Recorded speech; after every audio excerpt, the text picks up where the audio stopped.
నా పేరు doctor CL Venkatrao. ఆడపిల్లలు యుక్త వయస్సు టీనేజ్ రాగానే మెచ్యూర్ అవుతారు, రజస్వలు అవుతారు. స్త్రీ హార్మోన్ల ప్రభావం వల్ల వక్షోజాల సైజు క్రమంగా పెరుగుతుంది. ఇది రజస్వలయ్యే సమయానికి వక్షోజాల సైజు కూడా పెరుగుతుంది. ఈ స్కూల్లో చదువుకునే ఆడపిల్లలు ఈ రొమ్ముల సైజులు ఒకరితో ఒకరు పోల్చుకుంటూ ఉంటారు. నాకు అసలు లేవు, చిన్నగా ఉన్నాయి, నీకు పెద్దగా ఉన్నాయి. అలా ఈ ఆడపిల్లలు వక్షోజాల సైజు చిన్నగా ఉన్నవాళ్ళు ఆత్మ న్యూన్యతకు గురవుతారు. నాకు చిన్నగా ఉన్నాయని బాధపడుతుంటారు. కొద్దిమంది వాళ్ళ వయసుకు తగ్గ సైజు కాకుండా చాలా పెద్ద సైజు ఉంటాయి. వాళ్ళు చూడు, నాకు అమ్మకు ఉండవలసిన సైజు నాకు ఇప్పుడే వచ్చేసినాయని వాళ్ళు బాధపడుతుంటారు. ఏదైనా వక్షోజము సైజు శరీరం యొక్క ఎత్తు బరువుకు సరిపడా ఉన్నప్పుడే శరీరానికి అందాన్ని ఇస్తుంది. మహిళకి అందాన్ని ఇచ్చేది ఈ వక్షోజాలు. ఈ వక్షోజాలు ఎవరికైతే హార్మోన్ల ఉత్పత్తి తక్కువ ఉంటుందో వాళ్ళకి సైజు తక్కువ ఉంటుంది. వక్షోజము లోపల ఉండేది అంత కొవ్వే, అదేం గట్టిగా ఉండదు. అందుకే రొమ్ములు మెత్తగా ఉంటాయి, స్పాంజిలా ఉంటాయి. అక్కడ అది కేవలం కొవ్వు కణజాల కలయికే. కనుక ఒక మహిళ అందంగా ఉంది పురుషులను ఆకర్షించే భాగము వక్షోజము. ఈ వక్షోజము ఎవరికైతే చిన్న సైజుగా ఉన్నాయో అవి సహజ సిద్ధంగా పెరగటానికి 10 రకాల ఆహార పదార్థాలు వినియోగిస్తే వాటి ద్వారా మనం ఆశించిన రీతిలో వక్షోజాల సైజులు పెరుగుతాయి. ఈ ఆహార పదార్థాల్లో ఒకటి పాలు. ఈ పాల వల్ల శరీరములో ఈస్ట్రోజను, ప్రొజెస్ట్రోను, ఆక్సిటోసిన్ అనే హార్మోన్ల ఉత్పత్తి పెరుగుతుంది. గేదె పాలు, ఆవు పాలు కాకుండా సోయా పాలల్లో రొమ్ముల సైజు పెంచే గుణం అధికంగా ఉంది. సోయా చిక్కులు తీసుకుని నానబెట్టి మిక్సీలో నీళ్లు వేస్తే పాలు వస్తాయి. మనము గేదె పాలు, ఆవు పాలు కాసుకున్న విధంగానే సోయా పాలను వేడి చేసి పాలు తాగొచ్చు. సోయా పాలతో పెరుగు కూడా తయారు చేసుకోవచ్చు. కనుక సోయా పాలు కూడా చాలా శ్రేష్టము వక్షోజం సైజు పెరగటానికి.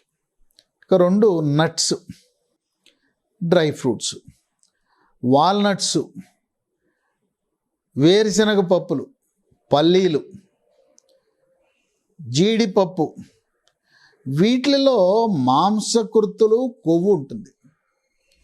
ఈ డ్రై ఫ్రూట్స్లో ఉండే కొవ్వు రొమ్ములలో కొవ్వు రూపాన్ని పేరుకుని సైజు పెరిగే అవకాశం ఉంటుంది. డ్రై ఫ్రూట్స్ వినియోగించేటప్పుడు వాటిని విడివిడిగా నానబెట్టుకోవాలి. కనీసము 6 నుంచి 8 గంటలు నానబెట్టాలి. ఈ డ్రై ఫ్రూట్స్ వాడటం వల్ల ఆశించిన ఫలితాలు వస్తాయి.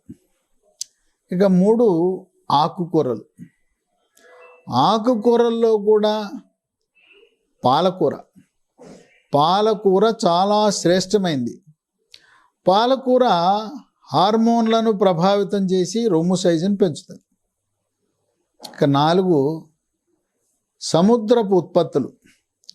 సముద్రపు చేపలు కానీ, సముద్రం నుంచి వచ్చిన రొయ్యలు కానీ, వాటి వల్ల సముద్ర ఉత్పత్తులలో మ్యాంగనీస్ అధికంగా ఉంటుంది. మ్యాంగనీస్ వల్ల రొమ్ము సైజు పెరుగుతుంది. ఇక మనకు కొన్ని గింజలు ఉన్నాయి. పొద్దుతిరుగుడు పువ్వు గింజలు, గుమ్మడి గింజలు, అవిసె గింజలు.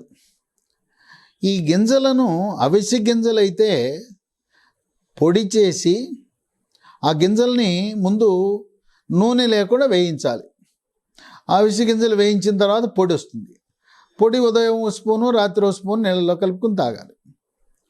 ఇక గుమ్మడి గింజలు, పొద్దుతిరుగుడు పువ్వు గింజల్ని నానబెట్టి రోజుకు ఒక చారెడు గింజలు తినటం ద్వారా శరీరంలో ఉండే స్త్రీ హార్మోన్లు ఈస్ట్రోజన్ల ఉత్పత్తిని పెంచి తద్వారా వక్షోజం సైజు పెరుగుతుంది.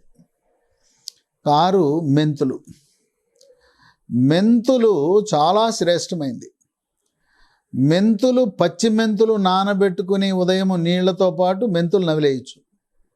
మెంతులను పచ్చివి కానీ వేయించినవి కానీ పొడి చేసి ఉదయము రాత్రి 1 స్పూను మెంతి పొడి నీళ్ళల్లో కలుపుకుని తాగొచ్చు. ఈ మెంతి పొడి వల్ల ఈస్ట్రోజన్లు, స్త్రీ హార్మోన్ల పరిమాణం పెరుగుతుంది. అంతేకాకుండా మెంతి పొడిని కొద్ది నీళ్లు కలిపితే పేస్ట్లా తయారవుతుంది. ఈ మెంతి పొడి పేస్ట్ని స్నానానికి ముందు వారానికి 3-4 రోజులు 2 రొమ్ములపై మసాజ్ చేయటం ద్వారా, ఈ మెంతి పొడి పేస్ట్తో మసాజ్ చేయటం ద్వారా రొమ్ముల సైజు పెరుగుతుంది. ఒక పూట కొబ్బరి నూనెతో మసాజీ, మరొక పూట మెంతి పేస్ట్తో మసాజ్ చేయటం ద్వారా అనేక మంది వాళ్ళ యొక్క వక్షోజాల సైజుని మెరుగుపరుచుకోగలిగారు. 7 బ్రాయిలర్ చికెన్. బ్రాయిలర్ చికెను దాంట్లో కూడా ఈ శరీరంలో ఉండే స్త్రీ హార్మోన్ల యొక్క మోతాదు, ఈస్ట్రోజన్ శాతాన్ని పెంచుతుంది. కనుక బ్రాయిలర్ చికెన్ లెగ్గులు కానీ ఎక్కువ మోతాదులో వారానికి 4-5 సార్లు బ్రాయిలర్ చికెన్ కూడా రోస్ట్, ఫ్రై కంటే కూడా కర్రీ రూపాన ఉడకబెట్టిన దాన్ని తినటం ఆరోగ్యానికి మంచిది. నూనె ఎక్కువ వాడటం మంచిది కాదు. ఇక పండ్లు, కొన్ని రకాల పండ్లు, blackberry, blueberry, strawberry, cherry, apples, తర్వాత ఆల్ బకరావ్ పండు. ఆల్ బకరావ్ పండునే ప్లమ్ అని కూడా అంటారు. ఈ పండ్ల వల్ల శరీరంలో స్త్రీ హార్మోన్ల సమతుల్యతను కాపాడి వక్షోజం సైజు పెరుగుతుంది. 9 గొర్రె మాంసము, మేక మాంసం, మటన్. శరీరం యొక్క బరువు సమతుల్యంగా ఉన్నవాళ్ళు, స్థూలకాయము భారీకాయం లేకపోతే మటన్ తినచ్చు. బరువు ఎక్కువ ఉన్న మహిళలు బ్రాయిలర్ చికెన్ తినటం మంచిది. ఇక 10 మనము నూనెలు పొద్దుతిరుగుడు నూనె, తౌడు నూనె, నువ్వుల నూనె, వేరుశనగ నూనె, రిఫైన్డ్ ఆయిల్ వాడుతుంటాం. కానీ నూనెలలో రాణి ఆలివ్ ఆయిల్. ఆలివ్ ఆయిల్ కొంచెం ఖరీదే, కానీ ఆలివ్ ఆయిల్తో వంటలు చేసుకోవటం, టిఫిన్లు, కూరలు, శాకాహారము, మాంసాహారం కూడా ఆలివ్ ఆయిల్ ఉపయోగించి వంట చేసుకుంటే రొమ్ములు, వక్షోజాల సైజు కూడా పెరుగుతుంది. కనుక ఎవరికైతే మా రొమ్ములు చిన్న సైజు, నిమ్మకాయ సైజే ఉంది, అవి బత్తాయి సైజు పెరగాలని అంటే ఈ 15 రకాల ఆహార పదార్థాలు తీసుకోవాలి. వక్షోజాల సైజు పెరగటానికి ఈ సహజ సిద్ధంగా ఉండే ఆహార పదార్థాలు ఎంతగానో దోహదపడతాయి.